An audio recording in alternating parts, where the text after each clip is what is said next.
Reading from a document titled A Collection of Reports on Bolshevism in Russia from April 1919. It's called the British White Paper from 1919. And I'm reading from the unredacted version of it.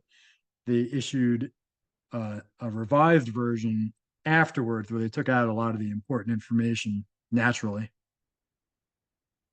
I'm just going to go through a few random documents. Number two, it was written to Lord Balfour. Said they are all well treated by their guards who are real Russians, unlike most of their leaders, who are either fanatics or Jewish adventurers like Trotsky and Radek. Number six, this is also to Balfour. The foregoing report will indicate the extremely critical nature of the present situation. The danger is now so great that I feel it my duty to call the attention of the British and all other governments to the fact that if an end is not put to Bolshevism in Russia at once, the civilization of the whole world will be threatened. This is not an exaggeration, but a sober matter of fact, and the most unusual action of German and Austrian consuls general before referred to, and joining in protest of neutral legations appears to indicate that the danger is also being realized in German and Austrian quarters. I consider that the immediate suppression of Bolshevism is the greatest issue now before the world, not even excluding the war which is still raging.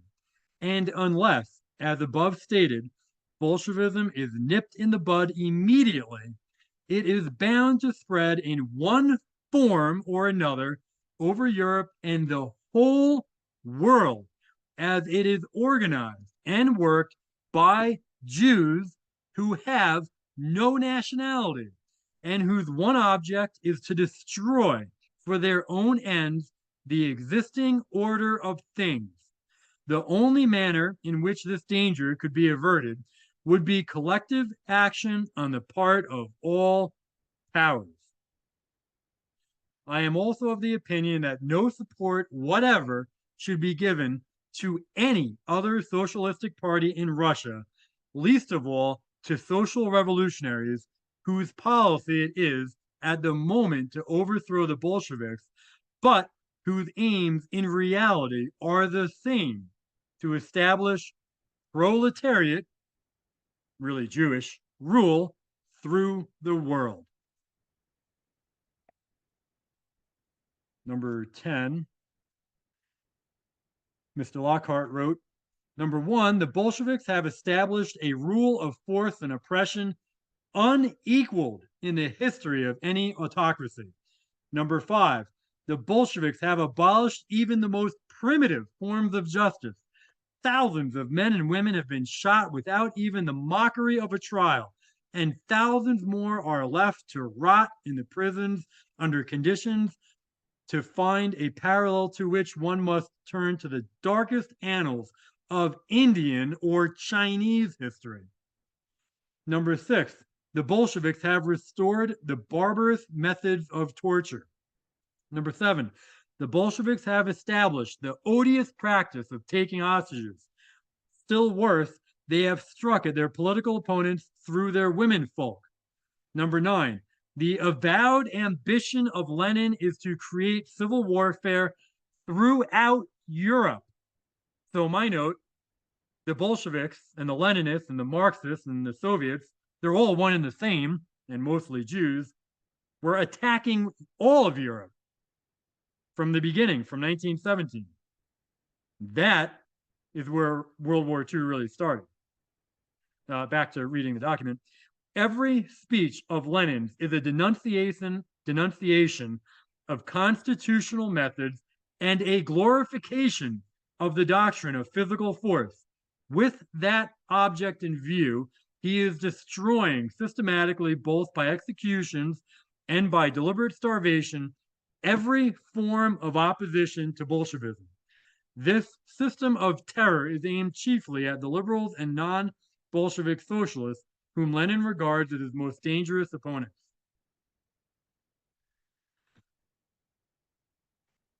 The economic and social conditions in Moscow are in a state of chaos.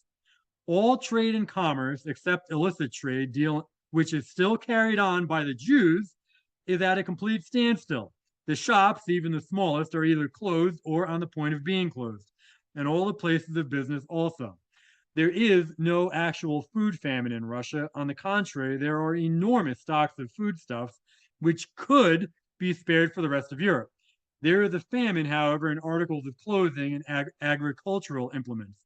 Outside of Moscow and Petrograd, and perhaps some other centers, food was procurable at comparatively moderate prices and in exchange for textile products, even at really low prices. It is the disorganization in the transport service and the shortness of goods which the peasants need, coupled with the decrees of the Bolsheviks, which have brought about the present shortage of foodstuffs in certain localities. I don't know what is the significance of the term red and cold terrors. Moscow is enormous. Many thousands have been shot, but lately those condemned to death were hung instead, and that is the most and in the most brutal manner. They were taken out in batches in the early hours of the morning to a place on the outskirts of the town, stripped to their shirt, up to their shirts, and then hung one by one, being drawn up at the end of a rope until their feet were a few inches from the ground, and then left to die. The work was done by Mongolian soldiers. My note, why the hell would they be there? Where'd they come from? Why are the Jewish communists using them? Have they used them in the past? Anyway, back to the document. Shooting was too noisy and not sure enough. Men have crawled away after a volley, and others have been buried while still alive.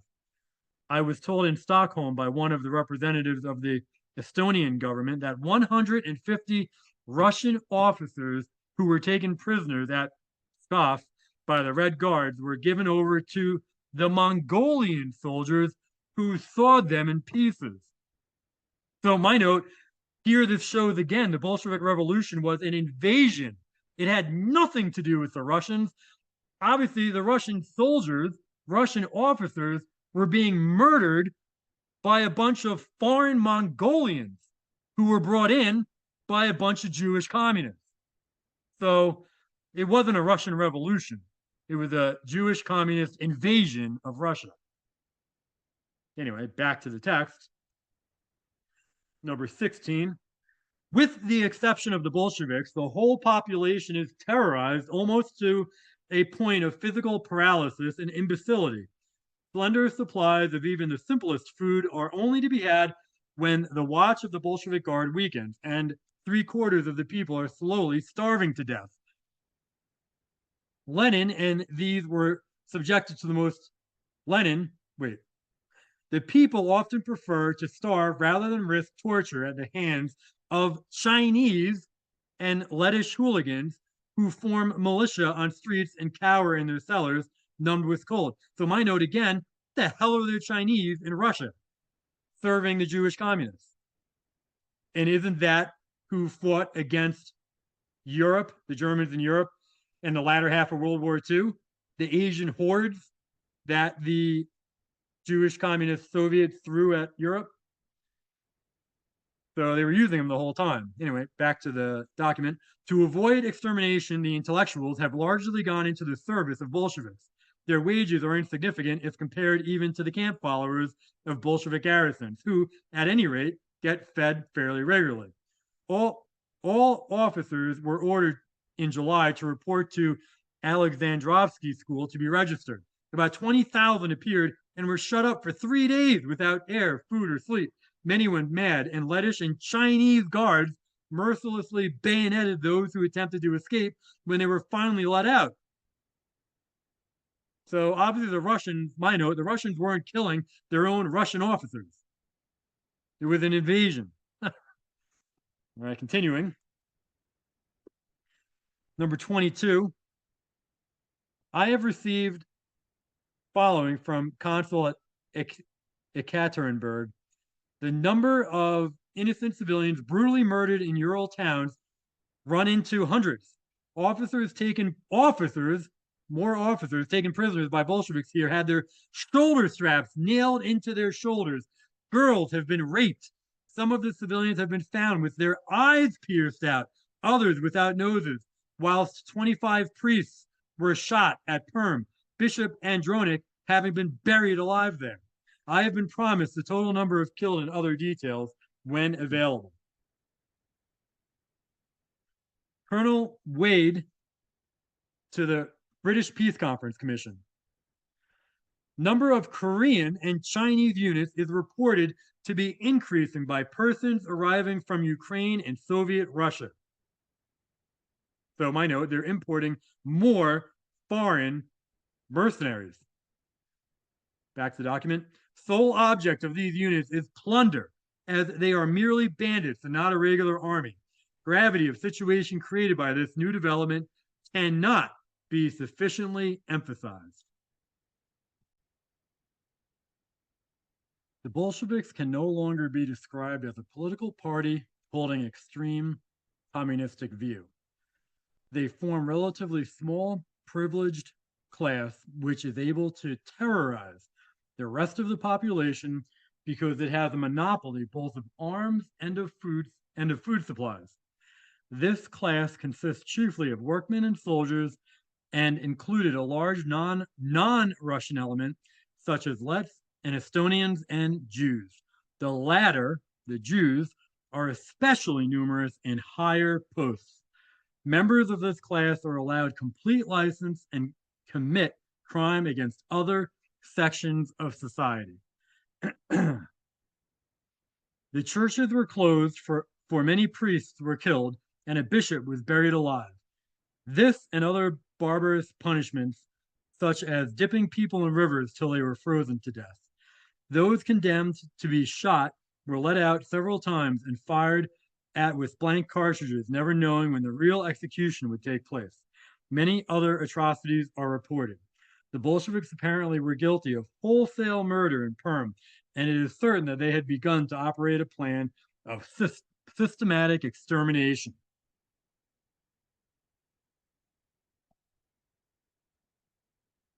The Bolsheviks comprised chiefly Jews and Germans. In my note, I bet most of those Germans were Jews. Back to the document, who were exceedingly active and enterprising. The Russians were largely anti-Bolshevik. In my note, that's why millions of them during World War II, after they were liberated by the Germans, fought with Germany or worked with Germany or retreated with Germany. Back to the document, but were for the most part dreamers incapable of any sustained action, who now, more than ever before, were unable to throw off the yoke of their oppressors. Night after night, the counter-revolutionary societies held secret meetings to plot against the Bolsheviks, but never once was a serious attempt made to carry through the conspiracy. The starving condition of the people quite paralyzed their willpower. From examination of several labor and peasant witnesses, I have evidence to the effect that very smallest percentage of this district were pro-Bolshevik. Majority of laborers sympathizing with summoning of constituent assembly. Witnesses further stated that Bolshevik leaders did not represent Russian working classes, most of them being Jews. As a result of refusal, over 4,000 laborers near Ekaterinburg to support local Bolsheviks, many were arrested, and 12 were suffocated alive in slag gas pits, their mutilated bodies being buried afterwards, and 90 peasants taken out of Ekaterinburg prison, where they had been thrown because they objected to Bolsheviks requisitioning their cattle. How mean of them. And they were brutally murdered.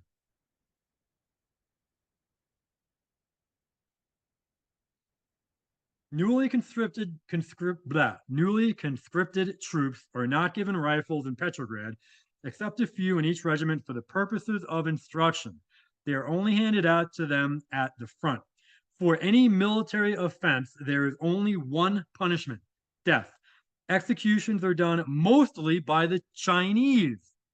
Again, why the hell are the Chinese there? Killing, I guess, everybody, the Russians and the Bolsheviks.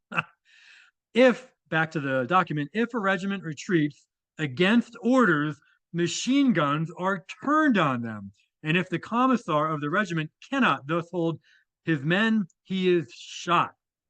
Now, my note, isn't that what was done during World War II as well? So the Germans weren't lying about it, nor the Russians who claimed it happened. So back to the document. All the soldiers I spoke to, even those acting as our guards at the prison, cursed their fate at being compelled to serve, the only alternative being death from hunger or execution as deserters. Nearly all openly expressed the hope that the British would soon come and put an end to it all. Now, my note, unfortunately, the Russians didn't realize the British and Americans were already owned and controlled by the communist Jews. Hence why nobody came to help them.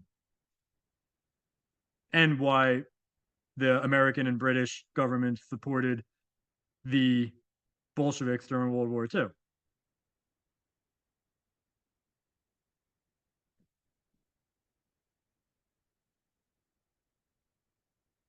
So this is an interesting one, talking about the murder of the imperial family of the Tsar. With regard to the murder of the imperial family at Ekaterinburg, there is further evidence to show that there were two parties in the local Soviet. One which was anxious to save the imperial family, which would be hard for me to believe, but maybe, and the latter headed by 5 Jews, 2 of whom were determined to have them murdered. These 2 Jews, by name Vanin and Safarov, went with Lenin when he made a journey across Germany. So I'm sure they got these orders from Lenin, I would assume, on pretext that Russian guard had stolen 70,000 rubles. They were removed from the house between the 8th and the 12th. The guard were replaced by a house guard of 13, consisting of 10 Lets and 3 Jews, 2 of whom were called Lepont and Urowski, and one whose name is not given. The guard was commanded outside the house by a criminal called Medoy Edov, who sounds like it could be Jewish, who had been convicted of murder and arson in 1906 and of outraging a girl of 5 in 1911. Why was this guy even still alive? He should have been executed in 1906. So, but anyway, obviously the Bolshevik Jews wanted him on their side. Back to the document. The prisoners were awakened at 2 a.m. and were told they must prepare for a journey. They were called down to the lower room of an hour later, and Urowski read out the sentence of the Soviet. When he had finished reading, he said, "And so your life has come to an end." The emperor then said, "I am ready." An eyewitness who has since died, now I wonder who that eyewitness would be, said that the empress and the 2 eldest daughters made the sign of the cross. The massacre was carried out with revolvers. The doctor, Botkin, the maid, the valet, and the cook were murdered in this room as well as the 7 members of the imperial family. They only spared the life of the cook's nephew, a boy of 14. I wonder why. Anyway, it's not like they care about kids. The murderers threw the bodies down the shaft of a coal mine, and the same morning, orders were sent to murder the party at Alapeyevsk, which was done. I believe were more royal members.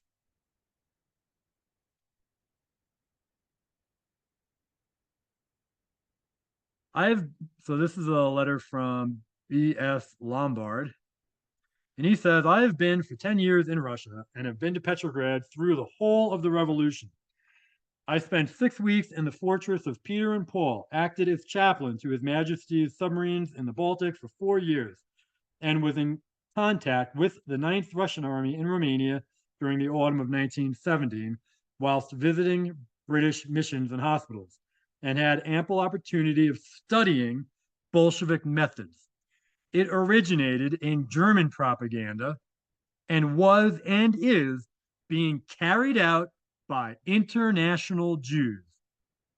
In my note, the quote unquote German propaganda was German Jewish propaganda. So, uh, back to the document. Their tenets, the Bolshevik tenets, radically to destroy all ideas of patriotism and nationality by preaching the doctrine of internationalism, which proved successful amongst the uncultured masses of the laboring classes. And my note, haven't they been doing this to the rest of Europe and in America since 1945? Look at where we are today. Continuing with the document, to endeavor to impoverish and temporarily to weaken the peasant classes to bring about national calamities such as epidemics. The outbreak of cholera last summer was traced to this source, and the wholesale burning down of villages and settlements. The results, all business became paralyzed, shops were closed, Jews became possessors of most of the business houses, and horrible scenes of starvation became common in the country districts. The peasants put their children to death rather than see them starve. In a village on the Divina, not far from Schusselsburg, a mother hanged 3 of her children. That is awful. The cruelty of the soldiers, the Bolshevik soldiers, is unspeakable. The father of one of the Russian clerks in the Vauxhall Motor Works was bound and laid on a railway line and cut to pieces by a locomotive on suspicion of having set fire to some of his own property. In August last, 2 barge loads of Russian officers were sunk and their bodies washed up on the property of a friend of mine in the Gulf of Finland, many lashed together in 2s and 3s with barbed wires.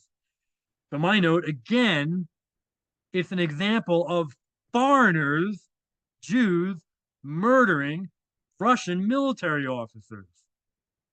So again, it had nothing to do with any type of Russian Revolution or anything that the Russian people wanted. This was not, had nothing to do with Russians. Continuing. So effective is the terror that no one dares to engage in anti-Bolshevik propaganda. People have been arrested for a simple telephonic conversation in which the term seemed ambiguous or could be interpreted as adverse to the Bolsheviks. An arrest is a prelude to every kind of corruption. The rich have to pay huge exactions to intermediaries who are usually Jews, of course, before they can obtain their release. Latterly, mass arrests have come into fashion. It was thought at first that these were ordered by the Extraordinary Commission against Counter-Revolution, but it is now known that they are ordered by a special revolutionary committee called for short the Three, because it consists of 3 members. This committee is independent of the Extraordinary Commission and is controlled only by the Commissary of War. Persons arrested by its orders have never been seen again. The proceedings of this committee are kept secret. Its very composition is unknown to the public. I wonder who they could have been.